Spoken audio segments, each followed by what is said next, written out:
ስሜ ለምለም ድረስ ነው የመጣሁት። ከሰሜን ጎንደር ደባርቅ ከተማ ነው የመጣሁበት።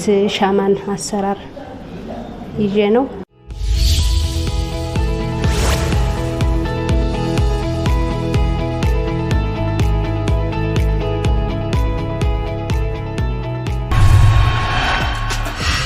ያመጣሁት ስለ ሻማ አሰራር ነው።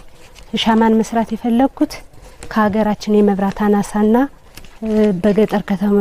በገጠር አካባቢዎች የቀበሌ ብዛቶች ስላሉ በእነሱ ለማዳረስ ነው። እነዚህን ሻማ መስራት ከ3 እና ከዛ በላይ የሻማ አይነቶችን መስራት ፈልጋለሁ።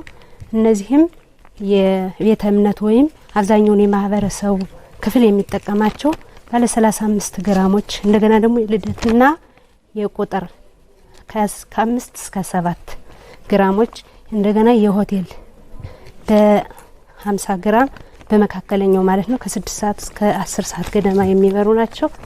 እነሱንና ሌሎቹን ደግሞ የገና ዛፎች የተለያዩ ቅርጻ ቅርጽ በሽታ በዲዛይን እና በቀለም በማስዋብ ውበት ባላቸው የሰውን ስብዕና በሚስቡ መስራት ፈልጋለሁ።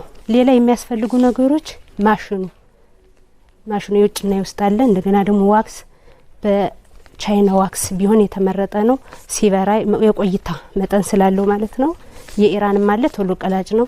ስራው አድካሚ አይደለም፣ ደስ እያለ የሚሰራ ስራ አዋጭነቱ ከፍ ያለ የላቀ ነው። እንደገና ደግሞ ይህንን ያሳውኩት እኔ ካሁን በፊት ውጭ ሀገር በዱባይ ተቀጥሬ ይሰራ ነበር። ከዛ በኋላ ደግሞ እድሉን አግኝቼ ካጎቴ ልጅ ጋር ለአንድ አመት የሚሆን አዲስ አበባ ሰርቻለሁ። አንቺ የጠየቅሽው ብር ለምሳሌ 600 ሺህ 700 ሺህ ነው፣ ግን ስራው ቀላልና ማሽኑም ቀላል ነው ብለሽ ነግረሽናል። ማሽኑማ ሁለት አይነት ነው፣ በወፍራምና በቀጭን አለ።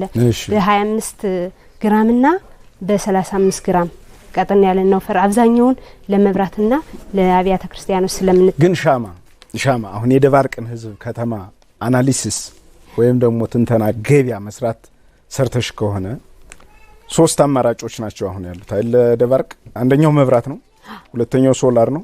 በደረጃ እያስቀመጥኩ አይደል? ሶስተኛው ሻማ ነው። እንዘን ደግሞ ትራዲሽናል ዋን ናፍጣ የሚጠቀሙ አሉ አይደል? ከዚህ ውስጥ ስታነጻጽሪው ሰው ወደ ሶላር የመሄድ እድሉ ነው ከፍተኛ ወይስ ወደ ሻማ?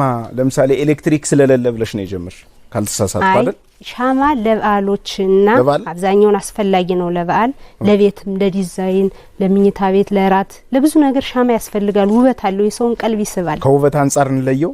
እሺ ከሁሉምና ከበዓል አንጻርም እንደዛ ከውበት አንጻር ከሆነ ምን ያህል ለውበት ዋጋ የሚከፍል ዲማንድ ወይም ደግሞ ከስተመሮችሽ ወይም ደግሞ ደንበኞችሽ ናቸው? አሁን እንግዲህ የሚገፉሽ ሐሳብሽ ብቻ መሆን የለበትም። ሐሳብሽ አንድ ኃይል ነው። ነገር ግን ሚገፋን ግን ገበያው መሆን አለበት። ገበያው ማለት ደግሞ ገዢዎቻችን ናቸው።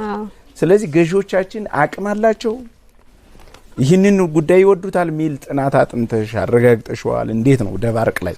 አዎ አጥንቻለሁ። እኔም ከዛ በላይ ስለምጠቀመው ሌሎችም እንደሚጠቀሙ በአካባቢያችንና በገጠራማ ከተማዎች አካባቢ አጥንቻለሁ። ሻማ በጣም አስፈላጊ ነው።